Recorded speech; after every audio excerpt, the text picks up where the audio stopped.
Hello everybody, welcome back to the channel. If you haven't been here before, my name is Debbie and I read a lot of books and I've got a catch up for you today.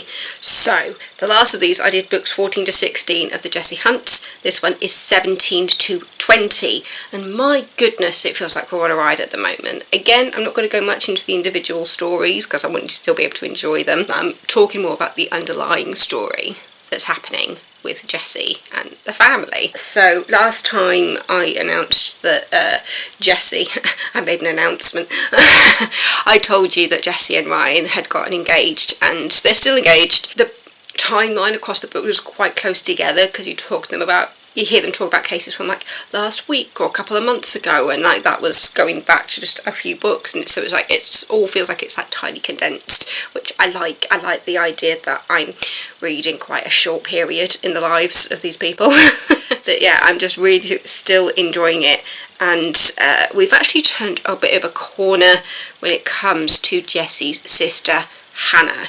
Hannah finally admitted 2 books ago for me, so it would have been book 19 I think, book 18, 19, where she finally admitted to her therapist, Dr. Janice Lemon, that, sorry, that very big bird almost crashed into my window, that was impressive.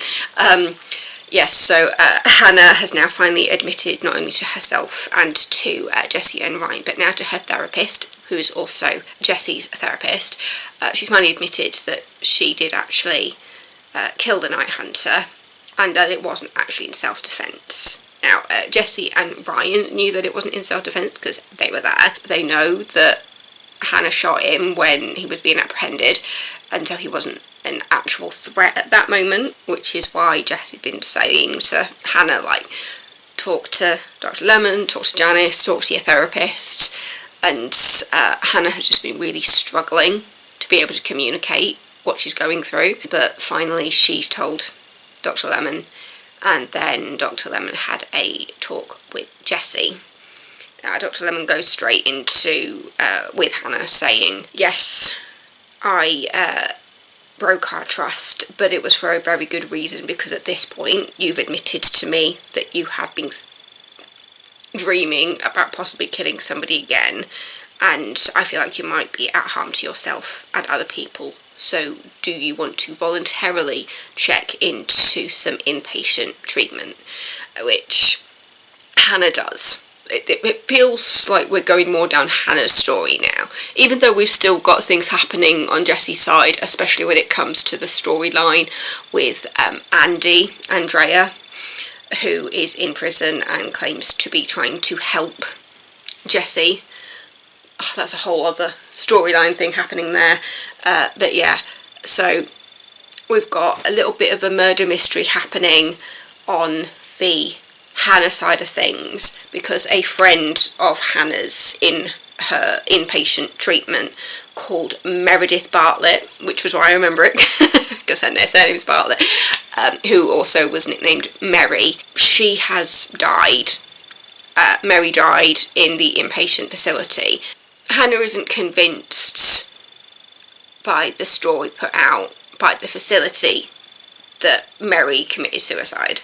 Hannah thinks that there might be something deeper going on, and so she's doing her own little Marple type thing while she's in the facility, and she hasn't been completely upfront about that with Jessie or her therapist, because her therapist is in hospital at the moment, which is why she can't communicate with Dr. Lemon, and she doesn't really trust the other doctors in there at the moment because she hasn't been there very long.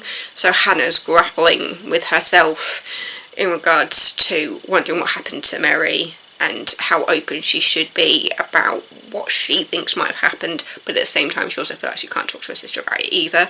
So yeah, we're getting a side independent mystery with Hannah's storyline at the moment, which I'm really enjoying. I'm wondering where that's going to end up. But then the storyline with Jessie and Andrea, my god,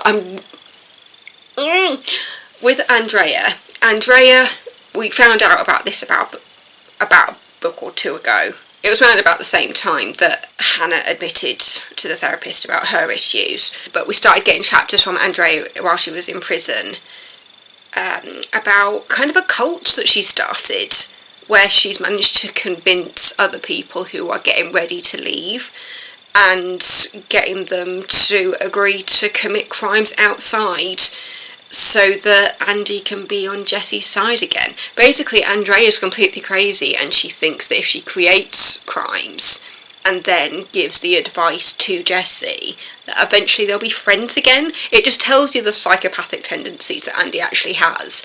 But in the last book that I just read, Jesse's figured it out, but nobody believes her. Because they've had... Was it the third one in that book, or was it the second? I think it was the second incident that's happened on the back of Andy's plan, where Andy couldn't communicate with Jesse because Jesse was actually on a different case, but it wasn't... Andy wasn't aware that Jesse hadn't been put on the case that she created. Jesse was actually on a different case, which was like the main case of that book, with Ryan, investigating somebody else's murder while this other event was happening, which was of Andy's construction. Seeing where these different storylines are going now, and the fact that it is all tied back to like the first book again, in regards to the Andy and Jesse's divorce storyline, it's nice to see it coming full circle in regards to coming back to those beginning books again. But yeah, I think that my pork is about to do, so I won't carry on for too long. But yeah, I'm just really, really enjoying it. I'm really looking forward to where else it goes. I think this is a book that Blake Pearce is currently writing, because I've realised that the number of books in the series seems to be going up. So yeah, I've just put pause because I did a few books in a row there. Yeah, I'm just really, really enjoying this series still. That's where I am at the moment. We're trying to see, going forwards, what has happened to Mary. Why did she die? And is Hannah going to be able to figure it all out?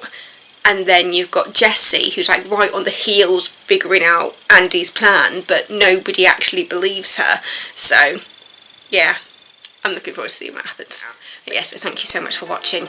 Don't forget to subscribe if you are not already, and I will see you next time with another video. Stay safe, my lovelies. Bye!